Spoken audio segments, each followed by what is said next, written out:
اور گھر کے اندر بھی سنائی دیتا تھا۔ میں اب صاف ستھرے کپڑے پہنتا تھا، داڑھی اور سر کے بال بڑھے رہنے دیے، اور میں باقاعدہ نماز پڑھنے لگا۔ میری نمازیں دکھاوے کی نہیں تھیں، میں اپنے اللہ کو راضی کرنے کی کوشش کر رہا تھا۔ میں تنہائی میں روتا تھا، گڑ گڑاتا اور بلبلاتا تھا۔ مجھے ذرا سا بھی اشارہ نہیں ملتا تھا کہ خدا مجھ سے راضی ہوا ہے یا نہیں۔ مجھ پر زیادہ وقت خاموشی طاری رہتی تھی۔ لوگ میری خاموشی کو مراقبہ اور میرے بولنے کو معرفت اور تصوف کہتے تھے۔ میرا بیٹا اور میری بہو، جو زیوراں کی نوجوانی کی تصویر تھی، میری بہت خدمت کرتے تھے، لیکن میرے دل پر اور میرے ضمیر پر جو بوجھ تھا اسے کوئی نہیں سمجھتا تھا۔ میں گناہ گار تھا، میری روح روتی اور کراہتی تھی، مجھے اپنی روح کی آوازیں سنائی دیتی تھیں، خانو گناہوں کا کفارہ ادا کرو۔ دن بدن میرا چین اور سکون ختم ہوتا جا رہا تھا۔ یہ دیکھ کر کہ لوگ کیسی مرادیں میرے سامنے لاتے اور عورتیں کس طرح رو رو کر اپنے دکھ اور اپنی خواہشیں مجھے سناتی تھیں، میری روح کی اذیت میں اضافہ ہو جاتا تھا۔ میں سوچتا تھا کہ ان لوگوں کو کیسی آزادی ملی ہے کہ ان کے ذہن میں ابھی تک غلام ہے، اور ان پر پیر اور فقیر ابھی تک آسیب کی طرح سوار ہیں۔ یہ ان لوگوں کی بے بسی اور قسم پرسی ہے کہ آزاد قوم کی حیثیت سے انہیں جو حقوق ملنے چاہیے تھے وہ نہ ملے۔ انہیں اسلامی ملک تو مل گیا مگر اسلام نہ ملا۔ یہ اب بھی چاندن شاہ اور سائیں خانو کو خدا کے ایلچی سمجھتے اور کہتے ہیں کہ ان کی قسمت اور ان کا رزق پیروں فقیروں کے ہاتھ میں ہے۔ آزاد ہو کر بھی عورتیں پیروں کے آستانوں اور فقیروں کی گفوں میں جاتی ہیں۔ احمد خان، میں نے ایک روز اپنے بیٹے سے کہا، تم جانتے ہو نا میں قاتل ہوں۔ میں نے اس گاؤں میں تمہاری ماں کو قتل کیا تھا، اپنے باپ کے قاتل کو قتل کیا تھا، اور اس تھانے دار کو جس نے مجھے گرفتار کر لیا تھا، اسے میں نے قتل کیا اور اس کی لاش کا پاؤں اس کے گھوڑے کی رکاب میں پھنسا کر گھوڑے کو بھگا دیا تھا۔ لوگ کہتے ہوں گے کہ تھانے دار کا گھوڑا بے لگام ہو کر دوڑ پڑا اور تھانے دار گر پڑا، لیکن اس کا پاؤں رکاب میں پھنسا رہ گیا اور گھوڑے نے اسے گھسیٹ گھسیٹ کر مار دیا تھا۔ نہیں احمد بیٹے، میں نے اسے قتل کیا تھا۔ ابو، میرے بیٹے نے کہا، اپنے دماغ سے ان باتوں کو آپ نکالتے کیوں نہیں؟ کون آپ کو قاتل کہتا ہے؟ آپ دیکھ نہیں رہے لوگ آپ کو پہنچ والا فقیر اور بزرگ مانتے ہیں، لیکن میں خدا کو مانتا ہوں بیٹا۔ میں نے کہا، یہ بیچارے لوگ اپنے آپ کو دھوکہ دے رہے ہیں۔ میرے منہ سے جو بات نکل جائے یہ لوگ اس پر اپنے تصوروں کا محل کھڑا کر لیتے ہیں۔ یہ میرا گناہ ہے۔ دیکھو بیٹا، مجھے خدا کے حضور جانا ہے، میں سرخرو ہو کر اس دنیا سے جانا چاہتا ہوں۔ آپ سرخرو کس طرح ہوں گے؟ پھانسی کے تختے پر کھڑا ہو کر۔ میں نے کہا، میں پھانسی کے کنویں کے راستے خدا کے حضور جاؤں گا تو امید ہے کہ خدا میرے گناہ بخش دے۔ وہ انگریز چلے گئے ہیں جن کے آپ مجرم تھے۔ میرے بیٹے نے کہا، اگر آپ کی گرفتاری کا حکم ابھی تک قائم ہوتا تو آپ گرفتار ہو چکے ہوتے۔ لیکن میں گرفتار ہونا چاہتا ہوں۔ میں نے کہا، میں نے پاکستان کے علاقے میں قتل کی وارداتیں کی ہیں، آسام اور بنگال کے جرائم تو ادھر ہی رہ گئے ہیں، میں پاکستانی گاؤں کے جرائم کی سزا لوں گا۔ میرا بیٹا بہت پریشان ہوا۔ میری بہو بھی ہمارے پاس آ بیٹھی، وہ بھی مجھے سمجھانے لگی کہ میں اپنے دل سے پچھلے جرائم کا بوجھ اتار دوں، لیکن مجھ پر کچھ اور ہی کیفیت طاری ہو چکی تھی۔ میں اپنے بیٹے اور بہو کو سمجھا نہ سکا کہ میں کیا محسوس کرتا ہوں۔ رات کو آبدہ آ گئی، میں نے ابھی ابھی اس کا ذکر کیا تھا، اب ذرا اور ذکر کرنا ضروری سمجھتا ہوں۔ آبدہ میرے باپ کے قاتل ملک مختار کی بہن تھی۔ آپ کو یاد ہوگا کہ میں اس علاقے کے ایک پیر چانن شاہ کے پاس کچھ دن ٹھہرا تھا۔ چانن شاہ کی مریدی سارے علاقے میں پھیلی ہوئی تھی، اس کا آستانہ اس علاقے کے جرائم پیشہ لوگوں کا خفیہ اڈا تھا۔ بادشاہ راہزن چانن شاہ کا گہرا دوست تھا۔ مجھے بادشاہ چانن شاہ کے پاس صرف اس لیے لے گیا تھا کہ میں اسی کماش کا آدمی تھا۔ چانن شاہ نے مجھے ہاتھوں ہاتھ لیا تھا۔ ایک روز مجھے پتا چلا کہ میرے باپ کے قاتل ملک مختار کے بھائی کی جوان بیوی اور ملک مختار کی کنواری بہن آبدہ چانن شاہ کے ہاں آئی ہے۔ یہ خاندان چانن شاہ کا مرید تھا۔ یہ دونوں لڑکیاں کوئی مراد پوری کروانے کے لیے آئی تھیں۔ چانن شاہ نے ملک مختار کی بھابھی کو باہر بٹھایا اور اس کی کنواری بہن کو، جو بہت ہی خوبصورت لڑکی تھی، اپنے خاص کمرے میں لے گیا۔ اس نے کوئی عمل کرنے کا دھوکہ دے کر لڑکی کو پلنگ پر لٹا دیا۔ مجھے تو خوش ہونا چاہیے تھا کہ میرے باپ کے قاتل کی بہن خراب ہو رہی ہے۔ وہ چانن شاہ کے جال میں آ گئی تھی، لیکن مجھے معلوم نہیں کیا ہو گیا۔ میں یہ منظر دروازے کی درز سے دیکھ رہا تھا۔ میں نے دروازہ کھولا اور اندر چلا گیا۔ میں نے آبدہ کو بازو سے پکڑ کر پلنگ سے اٹھایا اور چانن شاہ سے کہا کہ تم ان لڑکیوں کو تعویذ نہیں دو گے۔ چانن شاہ اتنا مقبول پیر تھا کہ اس علاقے کا بادشاہ بنا ہوا تھا۔ وہ مجھے دھمکیاں دینے لگا۔ میں نے آبدہ سے کہا کہ اس آستانے میں بدکاری کے سوا کچھ بھی نہیں۔ اپنی بھابھی کو ساتھ لو اور یہاں سے چلی جاؤ، ورنہ عصمت سے ہاتھ دھو بیٹھو گی۔ چانن شاہ بھوکے درندے کی طرح مجھ پر ٹوٹ ٹوٹ پڑتا تھا۔ میں نے اسے صرف ایک دھمکی دے کر چپ کروا دیا۔ میں آبدہ کو باہر لے گیا اور اس کی بھابھی کو بتایا کہ یہاں سے چلی جاؤ۔ آبدہ سمجھ گئی تھی۔ وہ جانے لگی تو اس نے کہا تھا، خانو، میں تمہیں ساری عمر دل سے نہیں اتاروں گی۔ اس نیکی کا جو صلہ مانگو گے دوں گی۔ تمہارے بیٹے کو میں اپنا بیٹا سمجھوں گی۔ میں بتا چکا ہوں کہ آبدہ کے ساتھ میری خونی دشمنی تھی۔ اس کے بھائی نے میرے باپ کو قتل کیا تھا اور اب بنگال آسام سے آ کر میں نے اس کے بھائی کو قتل کر دیا تھا، لیکن میں نے اس کی عصمت چانن شاہ جیسے درندے سے بچا لی تھی۔ یہ بہت پرانی بات تھی۔ وہ اس وقت آبدہ نوجوان تھی۔ اب آبدہ کی اولاد نوجوان تھی۔ میں اب سائیں بن کر گاؤں میں آیا تو آبدہ میرے پاس آتی تھی۔ اس نے کہا تھا، میں تمہاری مریدنی ہوں خانو، ساری عمر مریدنی رہوں گی۔ اپنے بیٹے سے پوچھو، میں اسے اپنا بیٹا سمجھتی رہی اور اس کے سر پر ہاتھ رکھا ہے۔ اب میرے بیٹے نے اسے بتا دیا کہ میں اپنے آپ کو گرفتاری کے لیے پیش کر رہا ہوں تو وہ رات کو آئی۔ سائیں خانو، اس نے کہا، اللہ نے تمہیں رتبہ دیا ہے تو اس رتبے کی بے ادبی نہ کرو۔ میرے خاندان کے جن آدمیوں کے ساتھ تمہاری دشمنی تھی وہ دنیا سے اٹھ گئے ہیں۔ اب تمہیں کس کا ڈر ہے؟ میں نے تمہیں اپنے بھائی کا خون بخش دیا ہے۔ میں نے اپنے خاوند کو بتا دیا تھا کہ تم نے کس طرح میری اور میری بھابھی کی عزت بچائی تھی۔ میرا خاوند تمہارے پاس آ چکا ہے۔ وہ تم پر اپنی جان بھی قربان کر دے گا۔ تھانے نہ جانا سائیں خانو۔ میں نے اس کی بات مان تو لی، لیکن رات تنہائی میں میری جذباتی حالت پھر بگڑ گئی۔ میں نے اپنے آپ پر قابو پانے کی بہت کوشش کی۔ میں اچھی طرح بتا نہیں سکتا کہ میری یہ حالت کیوں ہو جاتی تھی۔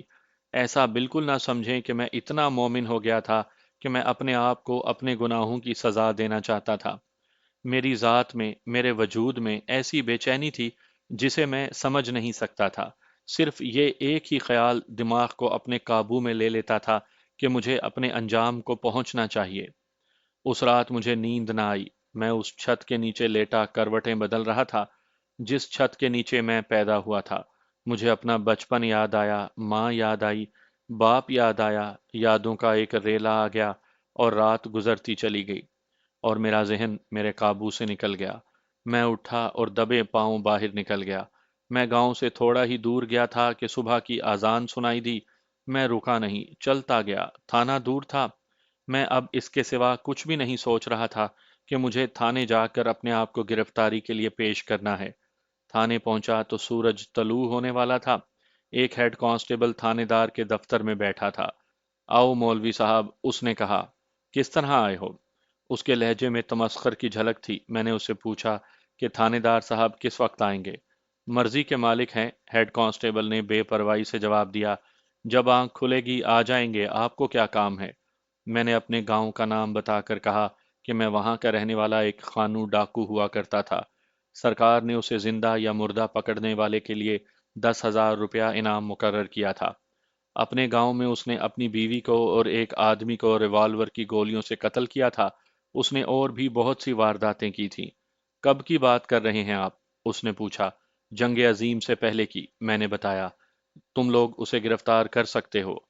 مولوی صاحب، ہیڈ کانسٹیبل نے طنزیہ لہجے میں کہا، اگر آپ مولوی نہ ہوتے تو میں آپ کو معلوم نہیں کیا کہتا۔ 10,000 روپیہ انگریزوں نے مقرر کیا ہوگا، یہ اب آپ کو نہیں مل سکتا۔ پاکستان کی حکومت نے کسی خانو ڈاکو کا انعام مقرر نہیں کیا۔ جاؤ اپنا کام کرو مولانا۔ میں مولوی اور مولانا نہیں ہوں میرے بھائی، میں نے کہا، میں خانو ڈاکو ہوں، مجھے گرفتار کر لو۔ اس نے مجھے بٹھا لیا اور ایک اور ہیڈ کانسٹیبل کو بلا لیا اور میں نے انہیں اپنے جرائم کی کہانی سنانی شروع کر دی۔ تقریباً 1 گھنٹے بعد تھانے دار آ گیا۔ ہیڈ کانسٹیبلوں نے اسے میرے متعلق بتایا۔ مجھے ایک بار سنائی ہوئی کہانی ایک بار پھر سنانی پڑی۔ تھانے دار نے کہا کہ یہ انگریزوں کے وقتوں کی بات ہے، اب اتنے پرانے کیسوں کو کون تلاش کرتا پھرے؟ میں اس کے پیچھے پڑ گیا اور کہا کہ میرا کیس صدیوں پرانا تو نہیں، فائل موجود ہوگی، لیکن تھانے دار اس جھنجٹ میں نہیں پڑنا چاہتا تھا۔ میں نے جب اور زیادہ اصرار کیا تو اس نے مجھے ذرا باہر بیٹھنے کو کہا۔ میں اس کے کمرے سے نکل آیا اور دروازے کے ساتھ ہی ایک طرف ہو کر کھڑا ہو گیا۔ پاگل معلوم ہوتا ہے۔ یہ شاید ہیڈ کانسٹیبل کی آواز تھی۔ پاگل نہ سمجھو اسے، یہ غالباً دوسرے ہیڈ کانسٹیبل نے کہا تھا۔ یہ دیکھنے آیا ہے کہ انگریزوں کے وقتوں کے کیس ابھی تھانے میں موجود ہیں یا ضائع کر دیے گئے ہیں۔ یہ گرفتاری پیش کرنے نہیں آیا، استاد لگتا ہے۔ اسے بھید مل گیا تو کھسک جائے گا۔ یوں کرو، یہ آواز تھانے دار کی تھی۔ اس نے ہیڈ کانسٹیبلوں سے کہا، اس کے پاس مال ہوگا، اسے کہو کہ فائل موجود ہے۔ مال نقد نکالو اور ہم فائل تمہارے سامنے جلا دیتے ہیں۔ مجھے خیال آیا کہ انگریزوں کی حکومت میں تو ایسے نہیں ہوتا تھا۔ اسلامی ملک میں تو مکمل دیانتداری ہونی چاہیے تھی۔ اندر بلاؤ اسے، تھانے دار نے کہا۔ تھانے دار صاحب، میں نے اندر جاتے ہی کہا، میرے پاس کوئی مال نہیں، میں فائل جلوانے نہیں آیا۔ میرے بیٹے کی زمین ہے، ایک ٹکڑا بیچ کر میں آپ کو مال نقد دے سکتا ہوں، لیکن ایک پیسہ نہیں دوں گا۔ اگر مجھے گرفتار نہیں کریں گے تو میں علاقہ ڈی ایس پی کے پاس چلا جاؤں گا، آئی جی کے پاس چلا جاؤں گا۔ تھانے دار نے مجھے بڑا لمبا لیکچر دیا کہ میں اپنے آپ کو مصیبت میں نہ ڈالوں، لیکن میں یہ مصیبت اپنے اوپر لینے ہی آیا تھا۔ تھانے دار نے جب دیکھا کہ مجھ سے اسے کچھ بھی وصول نہیں ہو رہا تو اس نے مجھے گرفتار کر لیا۔ ادھر سے میرا بیٹا اور گاؤں کے کئی لوگ آ گئے۔ انہیں معلوم نہیں کہ کس طرح پتہ چل گیا تھا۔ میرا بیٹا مجھے حوالات میں ملا، اس نے بتایا کہ تھانے دار نے اس کے ساتھ سودا کر لیا ہے، وہ فائل غائب کر دے گا۔ میں نے اسے سختی سے کہا کہ وہ میرے راستے میں نہ آئے۔ مختصر یہ کہ تھانے دار کو وہ فائل نکالنی پڑی۔ وہ اس نے نکالی، مجھے دوسرے دن ریمانڈ کے لیے لے گیا اور اسے کیس تیار کرنا پڑا۔ 14 دنوں بعد مجھے جیل کے حوالات میں بھیج دیا گیا۔ اس سے ایک مہینہ بعد میرا چالان زیر دفعہ 302 مجسٹریٹ کی عدالت میں پیش ہوا۔ پتہ چلا کہ تھانے دار کو میرے گاؤں سے کوئی گواہ نہیں ملا۔ وہ 3 گواہ لایا تھا، ان کی گواہیاں ہوئیں۔ کیس کو سیشن کورٹ میں جانا تھا، لیکن میرے بیٹے نے جو وکیل کیا تھا اس نے تینوں گواہوں کو جھوٹا ثابت کر دیا۔ مجسٹریٹ نے کیس عدم شہادت کی بنا پر ڈسچارج کر دیا اور میں گھر آ گیا۔ مجھے پتا چلا کہ گاؤں میں جب اطلاع پہنچی تھی کہ میں گرفتار ہو گیا ہوں تو آبدہ اور اس کے خاندان نے اعلان کر دیا تھا کہ گاؤں کا جو آدمی میرے خلاف گواہی دے گا اس کا حقہ پانی بند کر دیا جائے گا۔ اس واقعے کو 20 سال گزر گئے ہیں۔ میرے بیٹے کی اولاد جوان ہو گئی ہے، زیوراں اور آبدہ بوڑھی ہو گئی ہیں۔ میرے پاس آتی ہیں اور بہت دیر بیٹھی باتیں کرتی رہتی ہیں۔ لوگ مجھے فقیر اور سائیں مانتے ہیں۔ میں نے اپنی داستان سنا ڈالی ہے، سزا و جزا اللہ کے اختیار میں ہے۔